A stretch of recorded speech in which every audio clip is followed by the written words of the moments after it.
Dead men tell no tales, but can they sway an election? There's a growing chorus of Republican voices spreading a ghoulish conspiracy theory that the dead may have helped Joe Biden become president-elect. Tell us about the evidence that you have of dead people voting in this past election. Literally dead people are voting in Nevada. I know this city has a sad history of voter fraud. After all, Joe Frazier is still voting here.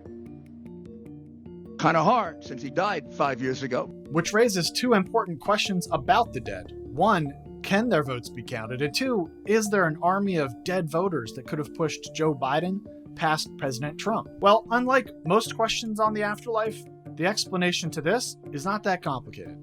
With close to 150 million voters casting ballots and historic numbers voting early and absentee, it's pretty much guaranteed that some people will have passed away between the time they voted and Election Day. But do those votes count? And should they? For that answer, we have to look at individual states. When it comes to absentee ballots returned either by mail or to a drop box, there are 13 states that explicitly prohibit counting votes cast by people who are no longer alive by Election Day, according to the National Conference of State Legislatures.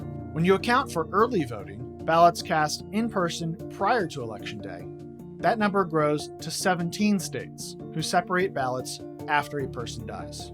On the flip side, there are another 13 states that do allow absentee ballots to be counted if a person is alive when they cast their ballot but then dies before Election Day.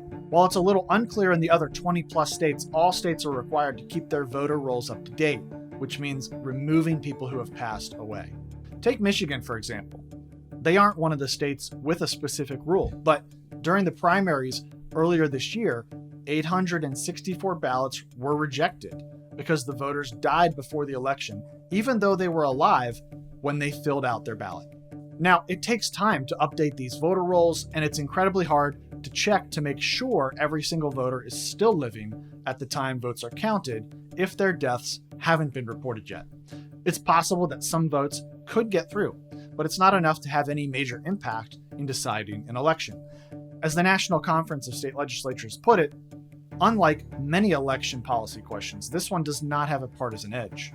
Death makes no distinction between Democrats, Republicans, and independents as they cast their absentee ballots. However, what doesn't happen is the kind of widespread fraud using dead people's ballots that's been alleged in some dark corners of social media. There's no evidence that thousands of votes are being cast by people who have been dead for decades. Now, President-elect Joe Biden leads Trump by 147,000 votes in Michigan and by about 45,000 votes in Pennsylvania. So the idea that it's even possible for someone to arrange a coordinated plot to vote in place of dead people in a way that would have any impact on the result without detection is a farce.